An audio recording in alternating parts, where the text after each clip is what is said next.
Teman-teman, perkenalkan nama saya Yulvan Nurdin Lambang. Saya dari Prodi Teknologi Elektromedis dengan NIM 2013131016. Nah, di sini saya akan menjelaskan apa itu elektrokardiogram atau ECG, biasa disebut juga dengan EKG lebih mudahnya.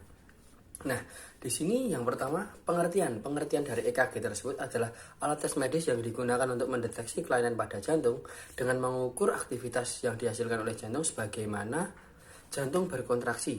Lalu yang kedua, elektrokardiogram atau EKG merupakan suatu grafik hasil perekaman atau tampilan variasi dari waktu dan tegangan yang dihasilkan oleh otot jantung selama siklus jantung. Nah, di sini saya memberikan dua contoh alat EKG. Untuk sebelah kiri dan kanan sebenarnya sama, cuma sebelah kiri adalah unit saja tanpa adanya probe. Yang sebelah kanan ada probe yang digunakan untuk ditempelkan pada tubuh pasien nantinya. Yang sebelah kiri juga samping dari monitor memiliki engsel yang digunakan untuk tempat di mana kertas yang digunakan untuk mengeprint hasil dari hasil pengukurannya nantinya. Lalu fungsi dari EKG juga yang pertama menentukan gangguan irama jantung. Lalu EKG juga dapat dipakai untuk mengetahui apakah gangguan keseimbangan cairan yang dialami oleh pasien memengaruhi kinerja pada jantung. Lalu ketiga, mengukur detak jantung pada pasien. Lalu keempat, mengukur ritme detak jantung. Lalu menilai dan menentukan denyut nadi pada pasien. Dalam 1 menit, pasien itu apakah memiliki denyut nadi lebih dari 60 atau kurang dari 60 dan sebagainya. Lalu merupakan standar untuk diagnosa aritmia jantung. Lalu penempatan kabel ECG atau kabel elektroda ECG untuk lead 3, 5, dan 12. Nah, di lead 3 itu pada RA atau sebelah dada bagian kanan atas, terus LA itu sebelah dada bagian kiri atas, dan LL itu digunakan di rusuk bawah. Nah, di sini lepatnya. Lalu untuk lead 5 itu memiliki probe juga sebanyak 5 juga. Nah, itu untuk RA itu ada di kanan atas. Lalu untuk LA itu di kiri atas. Untuk LL itu di kiri bawah. RL untuk di kanan bawah. Dan V itu di tengah, di bagian bukan tengah sebenarnya, agak ke kanan sedikit. Nah, untuk yang lead 12 itu hampir sebagian ada di sebelah kiri atau di bawah payudara lebih tepatnya, dan di sebelah tengah bagian kanan. Lalu selanjutnya pengujian kinerja ECG. Untuk yang pertama itu siapkan elektrokardiogram atau ECG dan ECG simulator yang akan digunakan. Lalu koneksikan ECG dan ECG simulator sesuai dengan pedoman pada buku atau panduan yang ada. Lalu pengamatan visual pada lead 12 dan kalibrasi level tegangan atau amplitudenya. Lalu kalibrasi juga laju rekamannya dan pengujian sinyal sinusoida dan uji sinyal ECG apakah normal atau tidaknya.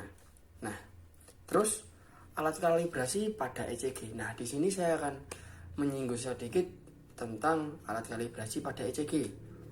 Nah, yang pertama itu ada ECG atau EKG simulator. Yang kedua lalu ada Mister dengan ketelitian 0,25 mili. Lalu loop dengan perbesaran 5 kali. Lalu yang keempat ada Electrical Safety Analyzer atau ESA. Dan yang kelima adalah thermohygrometer. Nah, di sini saya memiliki 3 jenis alat ECG. Nah, yang di paling kanan itu adalah ESA atau Electric Safety Analyzer. Lalu yang tengah adalah ECG atau EKG simulator. Lalu yang paling kanan itu adalah thermohygrometer.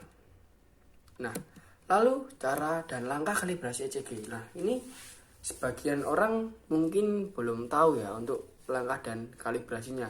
Nah, untuk yang pertama itu sambungkan elektrokardiogram atau ECG dengan EKG simulator sesuai dengan warnanya. Nah, di situ ada tertera pada warna-warna yang akan digunakan. Lalu hidupkan unit alat. Jadi ECG itu dihidupkan dulu sebelum dikalibrasi. Gunakan mode auto dengan kecepatan kertas 25 mm per second. Kemudian cetak untuk melihat tidak adanya grafik yang keriting pada hasil EKG.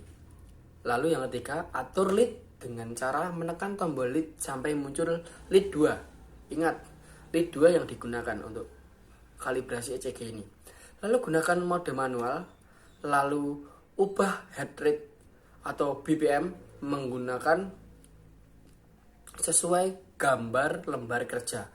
Mungkin bisa 30, 60, 120, 240. Lalu yang kelima, ubah kecepatan kertas. Kecepatan kertas biasanya itu kecepatannya itu 50 mm per second. Atau gunakan mode manual standar atau ECG dengan manual speed. Kemudian ubah kecepatan kertas 25 mm per second. Kalibrasi dengan amplitude. Jadi tekan tombol menu home, pref, lalu ubah amplitudenya sesuai dengan lembar kertas dan cetak hasilnya atau di print. Setelah selesai, matikan alat, rapikan dan simpan pada tempat semula dan rapi dalam keadaan yang bersih. Nah, di sini juga terdapat troubleshooting yang biasanya ada pada setiap kalibrasi atau hasil yang ditunjukkan tidak sesuai dengan ekspektasi kita. Seperti power line loss atau yang disebabkan oleh tegangan listrik PLN yang kadang naik, kadang turun. Jadi berakibat keriting atau seperti tidak stabil nanti hasil dari rekaman atau print-printannya yang dihasilkan. Nah, cara mengatasinya itu sangat mudah. Operasikan saja dengan baterai karena pada EKG tersebut memiliki dua buah power, AC dan DC. Untuk AC adalah listrik PLN dan DC adalah baterai. Jadi kita bisa menggunakan baterai untuk menghidupkan alat tersebut jika dari sumber PLN atau tegangan dari PLN itu tidak stabil. Lalu selanjutnya troubleshooting yang kedua adalah saturated sinyal atau sinyal jenuh atau clapping. Ya, biasanya disebabkan oleh pemasangan elektroda yang tidak pas dan kabel koneksi yang terputus. Nah, jadi rekaman itu akan naik turun secara acak dan tidak menentu. Nah, cara untuk mengatasi troubleshooting ini, pemasangan elektroda sesuai dengan anjuran yang digunakan. Jadi di awal tadi kita jelaskan bahwa untuk lead 3 atau 5 atau 12 itu memiliki tempat-tempat khusus atau tempat-tempat tertentu. Nah, jadi kita harus menempelkan dengan pas dan jangan lupa gunakan gel agar listrikan pada jantung itu dapat diterima oleh ECG secara sempurna atau normal biar tidak ada yang error atau troubleshooting lainnya. Lalu kabel koneksi kadang kan terputus. Nah, itu harus dicek ya untuk kabel dari elektrodanya itu kadang itu mungkin tidak kencang atau bagaimana. Kadang ada terlalu lama di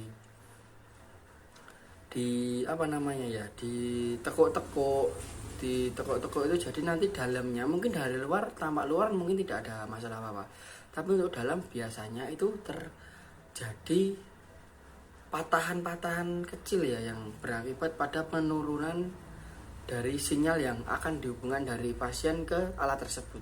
Seperti itu. Sekian dari saya, kurang lebihnya mohon maaf apabila ada salah kata yang kurang berkenan. Saya ucapkan terima kasih. Bye-bye.